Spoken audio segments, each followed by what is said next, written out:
শুভ সকাল আমার প্রিয় বন্ধুরা, কেমন আছো তোমরা সবাই? আশা করছি তোমরা যে যেখানেই আছো প্রত্যেকেই খুব ভালো আছো এবং সুস্থ আছো। আমিও বেশ ভালো আছি। এস ফ্যামিলিতে তোমাদের সকলকে ওয়েলকাম এবং অনেক অনেক ভালোবাসা জানাই। এখন ঘড়িতে সময় সকাল 6টা। তোমাদেরকে সঙ্গে নিয়েই আজকের ব্লগটি এই সকাল থেকেই শুরু করছি। তো এই যে বাসন কোসন মেজে ঘষে ধুয়ে একদম নিয়ে এসেছি রান্নাঘরে। আর আজকে জানো তো মাম্মাম সকাল সকাল ঘুম থেকে উঠে গেছে, বলতে পারো সকাল 6টার সময় আমার সঙ্গেই উঠে গেছে। সকালের আশিবাসী কাজকর্ম আমি আর আমার শাশুড়ি মা মিলিয়ে করেছি। আর এদিকে কাজকর্মগুলো হয়ে গেছে, আমি এখন ব্রাশ করে নিচ্ছি। মাম্মাম সকাল সকাল ঘুম থেকে উঠে গেছে, ওই জন্য মাম্মামকে আবার খাওয়াতে হবে। তো সকালের দিকে ঘুম থেকে উঠলে সত্যি কথা বলতে কাজের অনেকটাই অসুবিধা হয়ে যায়, কিন্তু কি করব বলো। আর সকাল 6টার সময় ঘুম থেকে উঠেছে, আবার এই যে 9টা কি 9:30 কি 10টার দিকে আবার ঘুমিয়ে পড়বে। তো ও তো প্রত্যেক দিন 9টা 9:30 এই টাইমেই ঘুম থেকে ওঠে। এই যে দেখো ওর দাদা ভাইয়ের সঙ্গে এখন খেলা করছে, এর নাম হচ্ছে জয়দীপ, আমাদের পাশেই বাড়ি। তো এদিকে খেলা করছে মাম্মাম আর আমি চা বানাবো। তো এই যে চা বানাতে চলে এসেছি। আর সকালের দিকে 1 কাপ চা না খেলে ভালোই লাগে না, একটা অভ্যাস হয়ে গেছে। তো এই যে আমি আর আমার শাশুড়ি মার জন্য চা তৈরি করে নিচ্ছি। আর লিকার চা তৈরি করতে হলে একটু আদা না হলে একদম জমেই না। তো এখন ঝটপট করে চাটা বানিয়ে খেয়ে তারপর আবার মাম্মামের খাবারটা রেডি করব। মাম্মামকে সকালে সেরেলাকই খাওয়াবো। চাই যে হয়ে গেছে, এখন আমি আর আমার শাশুড়ি মা বসে বসে একটু চা খাবো, তারপর কিন্তু আবার রান্না বান্না শুরু করব। তো সকালবেলা আমাদের বাড়িতে তো রুটিই বানাতে হয়। তো ভাবছি কি যে অন্য কিছু একটা রান্না বান্না করব, এই একঘেয়েমি রুটি খেতে খেতে আর ভালো লাগছে না। তো আজকের মতো এই যে রুটিই করছি। তো শাশুড়ি মা বলেছিল আজকে ডাল রান্না করতে, কিন্তু আমি ইচ্ছা করেই করিনি, আমার ইচ্ছা করছে না ডাল রান্না করতে, ওই জন্য এই যে ডিমের অমলেট করে দিচ্ছি। আর আমার শ্বশুরমশাই ডিমের অমলেট দিয়ে রুটি খেতেও বেশ পছন্দ করে। বাবা সব থেকে বেশি রুটির সঙ্গে নিরামিষ রান্না করে দিলে সব থেকে বেশি পছন্দ করে, সেই সঙ্গে ডাল রান্না করে দিলেও কিন্তু বেশি পছন্দ করে। কিন্তু আজকে জানো করতে ইচ্ছা করছে না, ওই জন্য করলাম না। আর তোমাদের দাদাভাইকে ডিমের অমলেট করে দিলে ওর আর কিছু লাগেই না। তোমাদের দাদাভাই বলে আমাকে যদি সারা বছর নিরামিষ রান্না করে দাও, তার সঙ্গে একটা ডিমের অমলেট করে দাও, তাহলে আমার আর কিছুই লাগবে না। তোমাদের দাদাভাই মাছ মাংস তেমন একটা বেশি পছন্দ করে না, ওর ডিম সেই সঙ্গে ডাল এই সমস্ত জিনিস এই সমস্ত রান্নাগুলো প্রচণ্ডই পছন্দ করে। তো এদিকে দেখো রুটি বানিয়ে নিচ্ছি। 4টে ডিমের অমলেট করব আমার জন্য, আর ডিমের অমলেট করব না। আমি মনে মনে ভেবে নিয়েছি আজকে আম দিয়ে রুটি দিয়ে খাবো। তোমাদের দাদাভাই গতকালকে ল্যাংড়া আম এনেছিল, তো বলেছিলাম যে হিমসাগর পাওয়া গেলে হিমসাগর এনো। তো বলল কি হিমসাগর পাওয়া যাচ্ছে না, ওই জন্য ল্যাংড়া আম নিয়ে এসেছে। আর জানো তো এবছর আমের ফলন অনেক কম, ওই জন্য বাজারেও তেমনভাবে আম পাওয়া যাচ্ছে না। আমাদের উঠানের ওপর যে আম গাছটা রয়েছে প্রত্যেক বছর এত পরিমাণে আম হয়, অনেক আম হয়, আষাঢ় শ্রাবণ মাস অবধি আম থাকে। আর আমরা তো গাছের আম পারি না, ওই পেকে পেকেই পড়ে, সেই আম কিন্তু আমরা প্রায় শ্রাবণ মাস পর্যন্ত খাই। কিন্তু এবছর জানো তো একটা বলবো কি 13টা আম হয়েছিল, এর বেশি আর আম হয়নি, তো মুকুলই বেরোয়নি। তো এদিকে আমার শাশুড়িমার জন্য এই ডিমের অমলেটটা আলাদা করে রাখলাম। আমার শাশুড়িমা আবার পেঁয়াজ দিয়ে ডিমের অমলেট খেতে চায় না, ওই জন্য আলাদা করেই ভেজে রাখলাম। তো বাড়িতে 5 জন মানুষ থাকলে সত্যি সবার মতামত একটু আলাদা হয়। ওই যে বলে না হাতের 5টা আঙুল সমান হয় না, সেরকমই আর কি। তো এখন মাম্মামকে দেখো খাইয়ে দিয়েছি সকালের খাবারটা। আর মাম্মামকে আজকে সকালে আমি সেরেলাক খাইয়েছি। আর মাম্মামকে খাওয়ানো দাওয়ানোর পরে এদিকে আবার রান্নাঘরটা ক্লিন করতে আসলাম। আমাদের কিন্তু বাড়িতে সব থেকে বেশি আসা পড়ে যে জায়গাটায়, সেটা হচ্ছে রান্নাঘর। তো রান্নাঘরেই কিন্তু আমাদের বেশিরভাগ সময়টা কেটে যায়। তো আমার তো সারাটা দিনের অর্ধেকটা দিনই এই রান্নাঘরেই কেটে যায়। এই যে আমাদের রান্নাবান্না, সেই সঙ্গে মামামের জন্য রান্নাবান্না, চা বানানো, অনেক কাজ। তো যাই হোক, এই যে বাসন কোসনগুলো সকালবেলা ধুয়ে এনেছিলাম, সেইগুলো সুন্দরভাবে সাজিয়ে রাখিনি, এই যে এখন সুন্দরভাবে সাজিয়ে গুছিয়ে রাখলাম। তো এই যে দেখো পরিপাটি হয়ে গেল। আর আজকে জানো তো মিস্ত্রিরা আসেনি, তো ওনারা হয়তো কাল পরশু আসতে পারেন। এখন ঘড়িতে সময় সকাল 10টা। মাম্মাম এই যে আবার ঘুমিয়ে পড়েছে।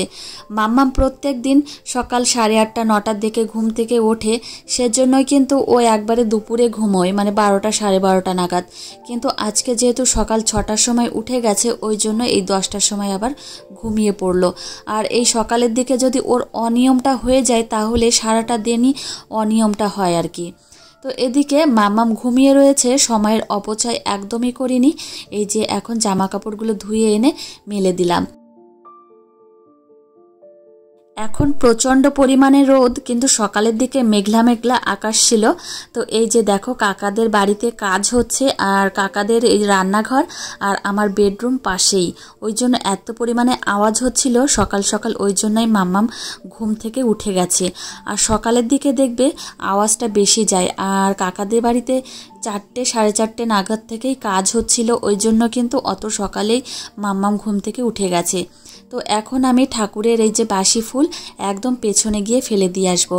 তো এখানে আমি বাসি ফুলগুলো ফেলে থাকি। আর আমাদের ঘরের পেছনে একদম ফাঁকা মাঠ। সত্যি কথা বলতে এই পেছনে যখন আমি এই ফুল পাতা ফেলতে আসি, তখন একবার হলেও এই পেছনে গাছপালা সেই সঙ্গে ফাঁকা মাঠের দিকে একটু তাকাই। ঠাকুরের ফুল এই যে ফেলে দিয়ে গেলাম, আর স্নান করে এই যে আবার চলে এসেছি ঠাকুর পুজো দিতে। তো সকালে কিন্তু এখনও খাইনি, 11টা 11:30 বেজে গেছে। মাম্মাম এখনও ঘুমিয়েই রয়েছে।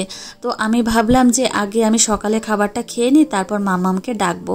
তো এই যে দেখো আম ছোট্ট ছোট্ট টুকরো টুকরো করে কেটে নিয়েছি, আর একটা রুটি খাবো।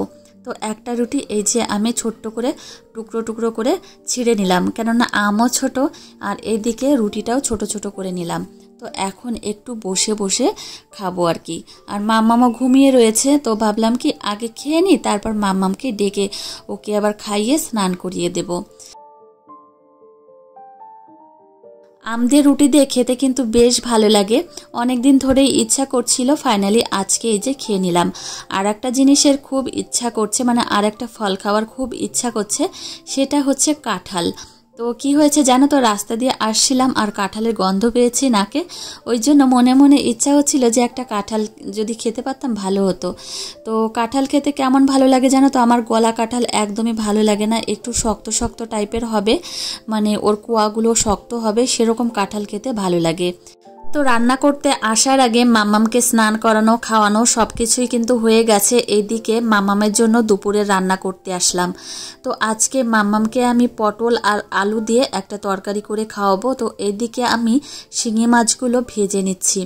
তো আজকের মাছগুলো জানো তো একটু ছোট ছোট সাইজের, ওই জন্য দুটো কেটেছে আমার শাশুড়ি মা। তো এদিকে প্রচণ্ড পরিমাণে ঘেমে যাচ্ছি, আর মানে ঘেমে নিয়ে একদম খারাপ অবস্থা, ওই জন্য রান্নাঘরে একটা আমি গামছা নিয়ে আসি, আর এই ঘাম মুছতে হয় জানো তো, প্রচণ্ড ঘেমে যাই।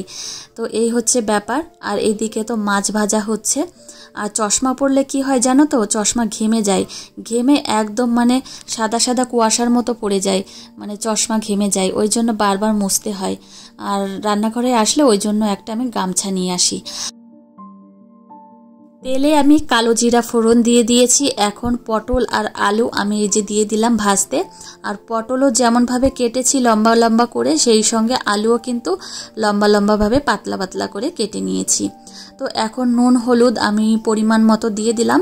আর এখন আমি ভালো করে ভেজে নেব যতক্ষণ সবজির গায়ে জলটা না মরে যায়। তো এদিকে ভালোভাবে জল মরে গেছে, এখন আমি জল দিয়ে দিলাম পরিমাণ মতো। আর যখন জাল উঠবে তখন কিন্তু আমি এই যে মাছগুলো দিয়ে দেব।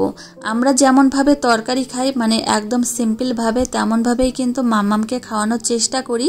আর বিশেষ করে আমি এখনও মাম্মামের খাবারে লঙ্কা দিই না, তো মাঝে মাঝে গোলমরিচের গুঁড়ো দিই। তো এদিকে মাম্মামের জন্য তরকারিটা রান্না করা হয়ে গেছে। আর মাম্মামের খাবারটা তৈরি করা হয়ে গেলে মন থেকে অনেকটা নিশ্চিন্ত হই। তো এইদিকে ঢেকে রাখলাম। আর মাম্মামকে এখন ওর দাদাভাইয়ের সঙ্গে আমি খেতে দেব। তো ওর দাদাভাই খাচ্ছে, মানে আমার শ্বশুরমশাইকে খেতে দিয়েছি, তার পাশে মাম্মামকে বসিয়েছি কটা ভাত দিয়ে। মাম্মাম অবশ্য একটা দুটো নিয়ে, মানে ভাত নিয়ে এই যে মুখে দিচ্ছে, মানে তেমনভাবে নিতে চায় না আর কি। আর আমার মেয়ে এমন স্বভাবের জানো তো, মানে ওকে আমি টাইম টু টাইম যে খাবারটা খাইয়ে দিই কিন্তু সেই খাবারটাই খায়, মানে উপরন্তু যে নিজে ধরে কোনো খাবার খাবে সেটা কিন্তু খেতে চায় না, আর কেউ দিলেও খায় না। আর মুড়িটা আর নিমকিটা খুব ভালো খায়, নিমকিটা খুবই ভালো খায়, মানে ছোট্ট ছোট্ট করে কামড়ে কামড়ে খায়। তো এদিকে দেখো নিজে খাচ্ছে না, ওর দাদাভাইকে খাইয়ে দিচ্ছে। তো এখন আমি মাম্মামকে খাওয়াবো। আমার শ্বশুরমশাইকে খেতে দেওয়া হয়ে গেছে। দুপুরের পর থেকে ভিডিওটা আর করা হয়নি, এখন থেকে আবার শুরু করছি। এখন বাজে রাত 9:30। এই যে মাম্মামকে রাতের খাবারটা খাওয়াবো। আজকে মাম্মামকে রাতে আমি খাওয়াবো দুধ ভাত। তার জন্য এই যে দেখো নিয়ে এসেছি, আর মাম্মাম এই যে বসে রয়েছে। তো মাম্মাম এখন খাবে। আমরা যখন ছোট ছিলাম আমার মা জানো তো রাত্রিবেলা আমাদের বেশিরভাগ দুধ ভাত দিত খেতে, আমরা কিন্তু খেয়ে নিতাম। আর দুধ আর ভাত হলো একটা আদর্শ খাবার বাচ্চাদের জন্য। আমার মাম্মাম দুধ ভাত খেতে কিন্তু খুবই পছন্দ করে। আমি শুধু গরুর দুধ এর মধ্যে দিয়ে থাকি, বাকি কোনো কিছু কিন্তু এর মধ্যে দিই না। হ্যাঁ, হালকা একটু লবণ দিয়ে ভাতটা মাখিয়ে নিই, তারপর কিন্তু গরুর দুধ দিয়ে দিই। তো এটা দিয়ে কিন্তু মাম্মাম খুব সুন্দরভাবে খেয়ে নেয়। তো এই যে চলে এসেছি, মাম্মামকেও কিন্তু ফ্রেশ করিয়ে দিয়েছি। এখন আমরা ঘুমোবো। তো মাম্মাম কখন ঘুমোবে তার কোনো ঠিক ঠিকানা নেই। এখন কিন্তু 11টা বেজেই গেছে। তো এখন দেখো মাম্মাম কি করছে, এই পুতুলটা নিয়ে আমি ওকে একটু ভালোবাসছিলাম, মাম্মাম ভাবছে যে আমাকে ভালোবাসছে না মা। তো ওর রাগ হচ্ছে। তোমাদের দাদাভাই আজকে সকাল সকাল বাড়িতে চলে এসেছে। তোমাদের দাদাভাই একটু রাত করেই বাড়িতে ফেরে, যেহেতু ও ব্যাডমিন্টন খেলতে যায় ওই জন্য একটু দেরি করেই ফেরে। কিন্তু এখন যেহেতু বৃষ্টি হচ্ছে, মাঠ ভেজা, ওই জন্যই কিন্তু চলে এসেছে। আর এদিকে মাম্মাম এত পরিমাণে দুষ্টুমি করছে, কখন যে রাতে ঘুমোবে সেটাই কিন্তু চিন্তা করছিলাম। সারাটা দিন জানো তো আমি একটু ঘুমোতে পারি না, আর চেষ্টা করি সবসময় রাতে একটু 11:30 কি 12টার মধ্যে ঘুমানোর, কিন্তু এই যে মেয়ে মানে ঘুমোতে চায় না। তো আজকে ভাবছি যে তোমাদের দাদাভাই আগে আগে এসছে, তো তোমাদের দাদাভাই মাম্মামকে সামলাবে, আমি ঘুমিয়ে পড়ব। কিন্তু সেটা আর হলো না। তোমাদের দাদাভাই এখন আবার ওর হাতের কাজ নিয়ে বসবে, তো ল্যাপটপ নিয়ে বসবে। তো আমার আর ঘুম হবে কখন তার কোনো ঠিক ঠিকানা নেই। তো ওর একটু কাজের চাপ বেশি যখন পড়ে তখন এই রাতেই কিন্তু হাতের কাজ সেরে নেয়। তো এই যে দেখো মাম্মাম এখন দাঁড়িয়ে রয়েছে। তো লাইটটাও কিন্তু অন করা থাকবে। তো মাম্মাম যে কখন ঘুমোবে তার কোনো ঠিক ঠিকানা নেই। তো চলো বন্ধুরা, আজকের ভিডিওটি এখানেই শেষ করছি, আর তোমাদের সঙ্গে দেখা হবে কিন্তু পরের ব্লগে।